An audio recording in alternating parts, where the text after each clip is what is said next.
I'm Jake Brewer, and I'll be reading you my story, The Towers. An unidentified flying object appeared one morning over a small city in the central United States.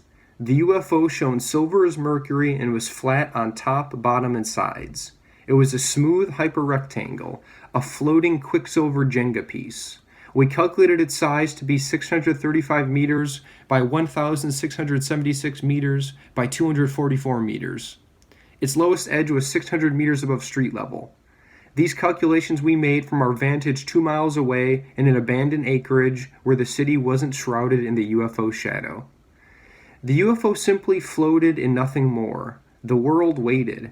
Civilians said things like, "It was only a matter of time before something came," and "the end is nigh." We waited as well. We'd received no eyewitness reports of its coming. It had appeared as if from the ether. Some among us began to hypothesize that perhaps it was only a hologram or mirage.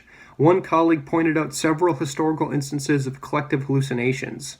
By midnight, we learned only 2 facts of significance. 1, the UFO would not or could not respond to radio signals, and 2, it gave off faint radiation. We waited for another day, then 3, and finally a week before we broke our paralysis. The UFO yet blocked the sun over the city. It reflected silver rays onto our lab site. Still, it had not moved.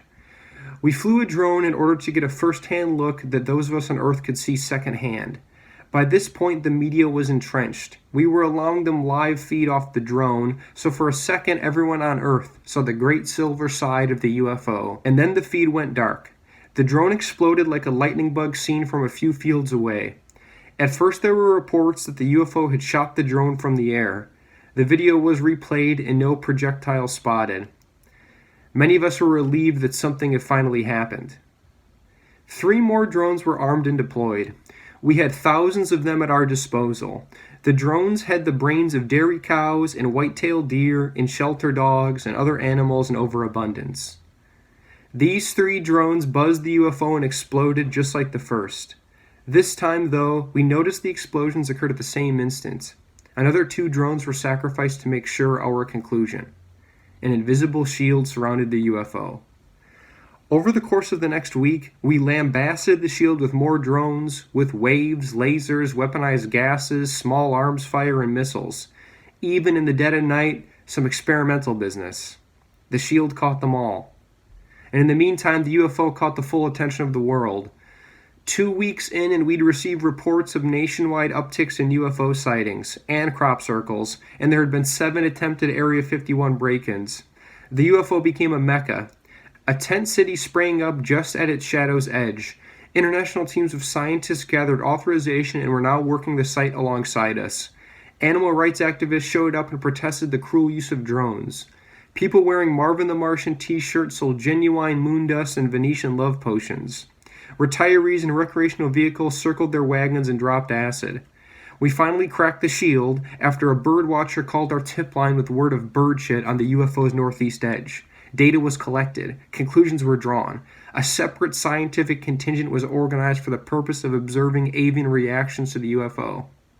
We flew in a bird keeper in her aviary.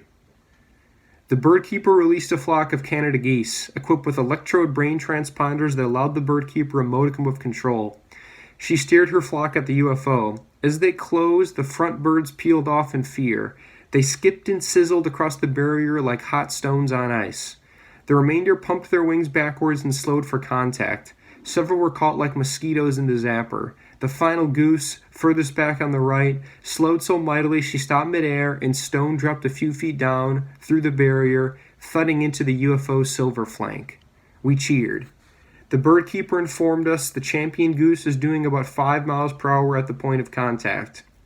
We all drank champagne from a bottle being passed around. 5 miles per hour.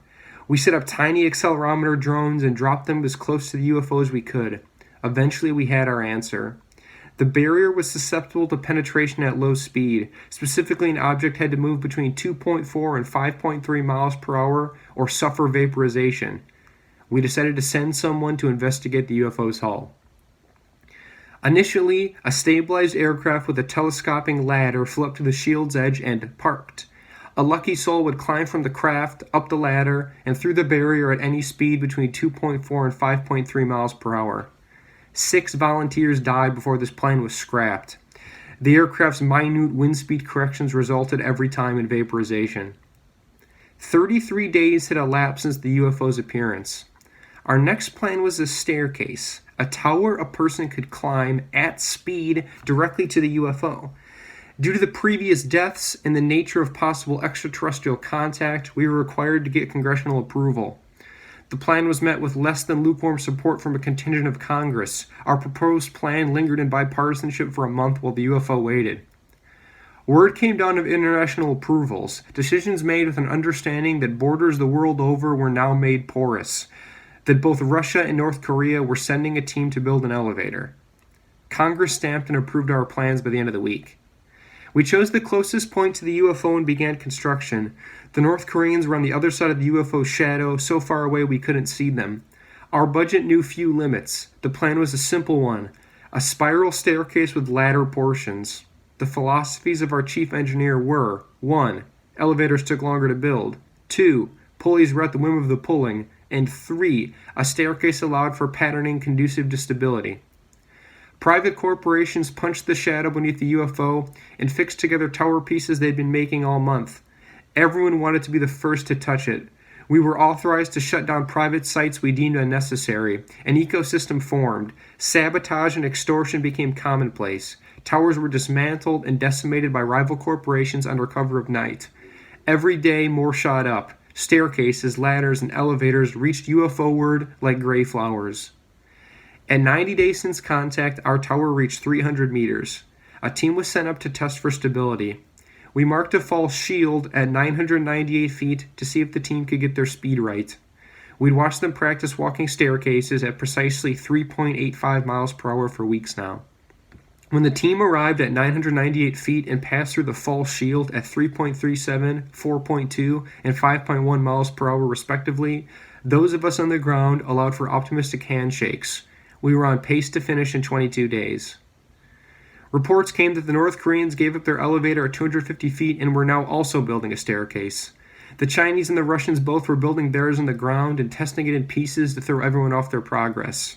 Several major construction corporations we hadn't contracted were actually rivaling our height. We seriously discussed further sabotage.